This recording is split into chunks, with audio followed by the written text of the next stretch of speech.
कल जो है ना नेचर ऑफ कंपनी पढ़ाए थे ना, ये उसके सारे केस लॉज हैं, तो एक बार इनको रीड आउट कर लेना। बाकी से जो इसमें को समझा केस लॉज इसमें सब चीज़ याद करने वाली है। बस ये कि है ना थोड़ा चीज़ कि आपके ये सेपरेट पर्सन कैसे हैं, लीगल स्टेटस वगैरह, ये वाली चीज़ थोड़ी को देखने वाली है। ठीक है, अब अपना जो आज का टॉपिक रहेगा ना वो रजिस्ट्रेशन और इनकॉर्पोरेशन से रिलेटेड रहेगा। ठीक है, अब अपन ने चलिए पढ़ लिया कंपनी क्या होती है, उसका नेचर क्या होता है, उसका डेवलपमेंट कैसे हुआ। बट आज के टाइम पे अपना जो कंपनीज एक्ट है उसके अकॉर्डिंग ये एक्ट कैसे बनता है। ठीक है, तो ये जो एक्ट है ना वो क्यों बनता है, लॉफुल पर्पस के लिए बनता है। एक्ट गलत बोल गई। कंपनी जो है, कोई भी कंपनी अगर हमें बनानी है ना, हम कोई भी कंपनी बना सकते हैं, बट उसका जो पर्पज़ होगा ना उसको फॉर्मेशन का, वो हमेशा लॉफुल होना चाहिए। लॉफुल पर्पज़ ये अपन लोगों ने कॉन्ट्रैक्ट एक्ट में पढ़ ही लिया होगा। ठीक है, अब अपनी अपनी जब कंपनी बनती है ना तो 3 तरीके की कंपनी बनती है, पब्लिक कंपनी, प्राइवेट कंपनी और 1 पर्सन कंपनी। इसमें जो पब्लिक कंपनी होती है ना, इसमें कम से कम 7 लोग होने चाहिए, और मोर कितने भी हो सकते हैं। ये सिर्फ अभी यहाँ समझाने के लिए है, बाकी इसके बारे में प्रॉपर तरीके से जब हम public company, private company, 1 person company पढ़ेंगे तब देखेंगे। मिनिमम अपन को 7 लोग चाहिए होते हैं किसी भी पब्लिक कंपनी को बनाने के लिए। प्राइवेट के लिए 2 या 2 से ज़्यादा चाहिए होते हैं, और 1 पर्सन जैसे इसका नाम सजेस्ट कर रहा है, अपन को 1 पर्सन ही चाहिए। ठीक है, अब इनका क्या होता है कि जब ये लोग बनते हैं ना तो इनका जो ये एमओए बनता है ना कंपनी का, उसको नाम, सब्सक्राइबर्स के नाम हमें सबमिट करने पड़ते हैं। जैसे इसमें 7 लोग, मिनिमम 7 लोग हैं, तो यूँ ही मान के चल 7 लोग हैं, तो वो ABCD जो भी 7 लोग हैं ना उनके नाम हमें हमारे एमओए में देना पड़ेगा। सेम थिंग अपने इधर प्राइवेट के लिए 2 या 2 से ज़्यादा जितने भी मेंबर्स होंगे। ठीक है, अब इन सब से रिगार्डिंग तो चल ये चीज़ तो तेरे को समझ में आ गई कि 1 पर्सन कंपनी में अभी कोई मर गया या क्या हो गया तो उसके साथ क्या होगा। तो उससे रिलेटेड प्रोविजंस हैं कि है ना, जब भी कोई कंपनी है ना जो 1 पर्सन कंपनी है, तो उसमें ना अपन एक और दूसरे पर्सन का भी नाम मेंशन करेंगे, पर नाम मेंशन करने से पहले उसकी कंसेंट लेंगे। प्रेस्क्राइब्ड फॉर्मेट होता है उसी में। ठीक है, अब जैसे ही जो ओनर है इस 1 पर्सन कंपनी का, उसकी डेथ हो जाती है या इनकेपेसिटी हो जाती है, इनकेपेसिटी मतलब इंसेन हो गया या फिर इंसॉल्वेंट हो गया, कोई भी चीज़ है, तो उसकी जगह ये जो अपना अनदर पर्सन है ना, ये आके इस कंपनी को चलाए। क्योंकि यहाँ पर ने कल ही पढ़ा था कि आदमी ख़त्म होते चलते हैं पर कंपनी कभी ख़त्म नहीं होती अनटिल और अनलेस उसको वाइंड अप नहीं किया गया हो। ठीक है, अब जब अपन यहाँ नाम लिखेंगे ना तो ये एक रिटन कंसेंट राइटिंग में होना चाहिए, और जब अपन रजिस्ट्रेशन के लिए देते हैं तो उस टाइम पे अपन को इसके डॉक्यूमेंट सबमिट करवाना पड़ता है अपने एमओए और एओए के साथ। ठीक है, अभी जो पर्टिकुलर पर्सन है ये अपनी जो कंसेंट है वो कभी भी विड्रॉ भी कर सकता है। जैसे कि मान के चलो A पर्सन है, इसकी एक 1 पर्सन कंपनी है, और इसने ना कंसेंट के एस के नाम कोई एस से उसकी कंसेंट ली और बोल दी कि भाई अगर मुझे कल को कुछ हो गया तो ये पर्टिकुलर कंपनी तेरी हो जाएगी। इन दोनों के बीच में अच्छी खासी दोस्ती थी, इसके कोई रिश्तेदार नहीं थे इसलिए इसने एस को बोला। इन दोनों की अच्छी खासी दोस्ती थी। अब दोस्ती के टाइम पे तो इसने फिर हाँ कर दी, पर बाद में ना एस को ये फील होने लगा कि ए मुझे अपने एहसानों तले दबा रहा है, या फिर कोई भी इनके बीच में दोस्ती ख़त्म हो गई या कोई भी चीज़, तो एज अपनी जो कंसेंट है जो इसने दी थी कि हाँ भाई तू मेरा नाम लिख दे, उसको वो कभी भी विड्रॉल कर सकता है प्रेस्क्राइब्ड मैनर में। जैसे कि प्रेस्क्राइब्ड मैनर में पर्टिकुलर क्या होगा, कोई फॉर्मेट होगा, कोई पर्टिकुलर डेज होंगे कि हाँ इतने दिन का टाइम पीरियड आपको देना पड़ेगा।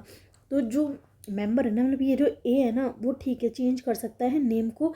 ए के एस के ज़रूरी थोड़ी एज आखिरी आदमी, उसको कोई और दोस्त भी हो सकता है, और क्या पता आज फैमिली नहीं थी तो कल फैमिली हो गई हो तो फैमिली में से किसी का नाम दे दे। ठीक है, अब ये जो चेंज होगा ना ऐसा नहीं है कि खुद कर लो, जो जहाँ आपने रजिस्टर करवाई है ना अपनी कंपनी, उसके रजिस्ट्रार को आपको ये चीज़ बतानी पड़ेगी। और सेम चीज़ अब ये है ना, अपना ऑल्ट्रेशन ऑफ मेमोरेंडम नहीं माना जाएगा। ठीक है, अब हज़ारों थोड़ी है, छोटी मोटी चीज़ों के लिए अपन अपने मेमोरेंडम को छेड़ें। मेमोरेंडम में चेंज हो गया ना, सॉरी, मेमोरेंडम में चेंज करना एक बड़ी चीज़ होती है, उसके लिए मीटिंग बैठाई जाती है, बहुत चीज़ होती हैं, और ये छोटी मोटी चीज़ों के लिए अपन को बार बार मेमोरेंडम को छेड़ने की ज़रूरत नहीं है। और इस चेंज को अपन ऐसा नहीं मानेंगे कि अपन ने मेमोरेंडम को में कोई चेंज किया है। ठीक है, अब ये तो हो गया आपका रजिस्ट्रेशन के बारे में। अब इनकॉर्पोरेशन, ठीक है, इनकॉर्पोरेशन का मतलब होता है कि आप कब अपनी कंपनी को, जो अपन ने कल 3-4 इसके नेचर पढ़े थे ना कि सेपरेट लीगल एंटिटी है, तो वो हक कब दिलवाते हो? तो कोई भी कंपनी है ना, वो रजिस्ट्रेशन के लिए जाती है, एक एप्लीकेशन लगती है कंपनी का जो रजिस्ट्रार होता है ना उसके पास। अब उस एप्लीकेशन के साथ आपका कंपनी का MOA होता है, AOA होता है, आपके मेंबर्स के बीच में जो भी एग्रीमेंट होते हैं ना उसकी कॉपी होती है कि कोई भी इंडिविजुअल है वो कैसे अपॉइंट किया गया है, किस चीज़ के लिए किया गया है, कितने टाइम के लिए किया गया है, ठीक है। और अपन ना डिक्लेरेशन भी होता है कि हाँ जो भी अपना कंपनीज एक्ट है उसकी सारी रिक्वायरमेंट्स अपन ने फुलफ़िल कर दी गई हैं। अब ये जो डिक्लेरेशन होगा ना, ये या तो किसी कोई एडवोकेट साइन करे या फिर उस कंपनी का डायरेक्टर, मैनेजर, सेक्रेटरी या CA करे, ठीक है। अब अब ये अपन ने एप्लीकेशन रजिस्ट्रार के पास भेजी और रजिस्ट्रार को लगता है कि हाँ ये डॉक्यूमेंट सेटिस्फैक्ट्री हैं, मतलब ना तो रजिस्ट्रार को इन डॉक्यूमेंट्स से कोई दिक्कत है, ना ये डॉक्यूमेंट्स कहीं पे भी कम हैं। तो जो रजिस्ट्रार है ना वो रजिस्टर कर लेगा उस कंपनी को और उनको एक सर्टिफिकेट इशू कर देगा जिससे उनको पता चलेगा कि अपनी जो कंपनी है ना वो कॉरपोरेशन में आ चुकी है, ठीक है। अब जैसे ही रजिस्ट्रार इनकी एंट्री करेगा ना यहाँ पे, तो उसके साथ एक आइडेंटिटी नंबर देगा। जैसे अपन को है ना रोल नंबर्स मिलते हैं ना पर्टिकुलर 8-10 डिजिट के, अब वो हर बंदे के सेम नहीं होते, तो वो आगे से हमारी कंपनी हमारे नाम के ना साथ साथ तो जानी जाएगी, पर हमारा जो अपना सर्टिफिकेट नंबर होता है ना ये भी हमारी कंपनी को ही शो करेगा, ठीक है।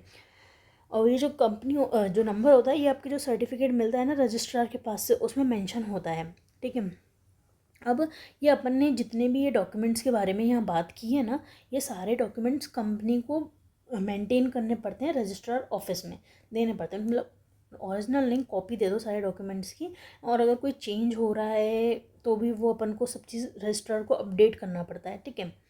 अब इसमें है ना अपने पास 2000 ये पुरानी कंपनी एक्ट का है, 1986 में एक केस आया जिसमें ना ये बोला कि आपको है ना इन पर्टिकुलर चीज़ों के साथ साथ आपको ये वाली चीज़ें भी मेंटेन करनी पड़ेंगी कि आपके पास जो भी मेंबर्स हैं उनका क्या सरनेम है, उनकी फैमिली है तो उन फैमिली में कौन कौन इंक्लूड है, उनका है ना परमानेंट रेजिडेंटल एड्रेस क्या है, नेशनलिटी कहाँ की है, इंडिया की है, बाहर की है, और उनकी आइडेंटिटी मतलब आधार कार्ड, पैन कार्ड, कुछ भी, ठीक है। अब ये चीज़ तो हो गई कि है ना अपन कैसे रजिस्टर करेंगे, कैसे सब चीज़। अब अपन ने ना कोई भी इंफॉर्मेशन गलत दे दी तो है ना, अगर कोई भी पर्सन है चाहे वो डायरेक्टर हो, मैनेजिंग डायरेक्टर हो, उसका नॉर्मल मेंबर हो, कोई भी है ना कोई फॉल्स इन्फॉर्मेशन या इनकरेक्ट मटेरियल फैक्ट्स दे देता है तो वो है ना अपना 318 में फ्रॉड के लिए BNS में पनिशेबल होगा, ठीक है। अब अपन को जैसे कॉरपोरेशन का सर्टिफिकेट मिल गया, उसके बाद भी अगर रजिस्ट्रार को ये चीज़ पता चलती है कि आपने उनको कोई भी इन्फॉर्मेशन दी है वो गलत है, इनकरेक्ट है, या फिर आपने ना कोई इन्फॉर्मेशन उनसे छुपाई है, मटेरियल फैक्ट या इन्फॉर्मेशन कोई उनसे छुपाई है, या फिर आपके कुछ एक्शंस हैं वो फ्रॉडुलेंट हैं। किसके एक्शंस हो सकते हैं? वो डायरेक्टर के, वो तुम्हारे है ना डायरेक्टर के हो सकते हैं, मैनेजर के हो सकते हैं, सेक्रेटरी के हो सकते हैं, CA का तो इतना रोल नहीं होता, इन तीनों के हो सकते हैं, या फिर किसी मेंबर के हो सकते हैं, ठीक है। हाँ अपना ये हो गया, ठीक है। उसके बाद अब चलो, अगर भाई किसी ने ना तुम्हें गलत इन्फॉर्मेशन दे दी तो अब क्या? अब तो रजिस्ट्रार वर्सेस जो कंपनी है वो चीज़ हो गई है ना। तो इसके लिए अपनी एक एप्लीकेशन लगेगी, कहाँ लगेगी? ट्रिब्यूनल के पास लगेगी। याद रखना, कोर्ट में नहीं जाती है, कंपनी लॉ की कोई भी होती है वो सब हमेशा ट्रिब्यूनल के पास जाती है, ठीक है। मतलब अगर डिसाइडेड है तो ट्रिब्यूनल के पास जाती है, ऐसा, ठीक है। ट्रिब्यूनल के पास गई तो ट्रिब्यूनल है ना क्या क्या कर सकता है, तो वो ऑर्डर पास कर सकता है, या तो है ना आपके MOA और AOA में चेंज करो, पब्लिक के इंटरेस्ट में करो, ठीक है, या फिर कुछ मेंबर्स हैं उसके क्रेडिटर्स हैं, या फिर जो कंपनी है उससे रिलेटेड किसी भी चीज़ में चेंज करने के लिए बोल सकता है कि आपके जो मेंबर्स की लाइबिलिटी थी, हमने उस टाइम पे आपको रिलीफ दिया था कि आप लिमिटेड कर सकते हो, पर आपने हमारे साथ धोखा किया, इसलिए आपको अगर अपनी कंपनी रखनी है तो अनलिमिटेड लाइबिलिटी करो।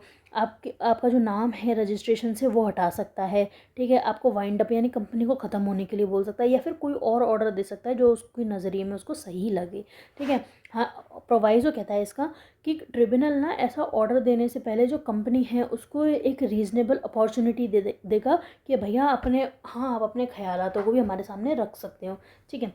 अब इसके बाद सर्टिफिकेट के बारे में बात करते हैं कि आपको जो सर्टिफिकेट मिलता है ना इनकॉर्पोरेशन के बाद, तो वो कैसे क्या, मतलब जैसे आपको वो सर्टिफिकेट मिलता है ना, तभी ही आप जो कंपनी होती है एक लीगल मतलब आर्टिफिशियल पर्सन बनती है। आर्टिफिशियल पर्सन होती है, लीगल आर्टिफिशियल पर्सन बनती है, ठीक है। अब हम जैसे ही आपको एक सर्टिफिकेट मिलेगा तभी उसी डेट से आपको माना जाएगा कि आपकी कंपनी का जन्म हुआ है। और ये जो वो डेट है वो आपके सर्टिफिकेट में लिखी हो सकती है या फिर आपको वर्बली भी बताया जा सकता है, सॉरी सर्टिफिकेट में तो लिखी ही होती है ना।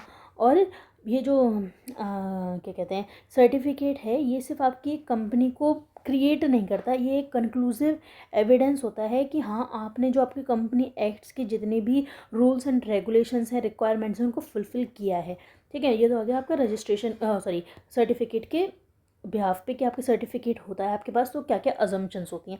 अब सर्टिफिकेट मिलने से पहले अगर आपने कोई कॉन्ट्रैक्ट किया है, प्री इनकॉर्पोरेशन कॉन्ट्रैक्ट्स, तो है ना कोई भी कॉन्ट्रैक्ट किसी भी कंपनी को बाइंड नहीं करता अगर वो है ना इनकॉर्पोरेशन से पहले है।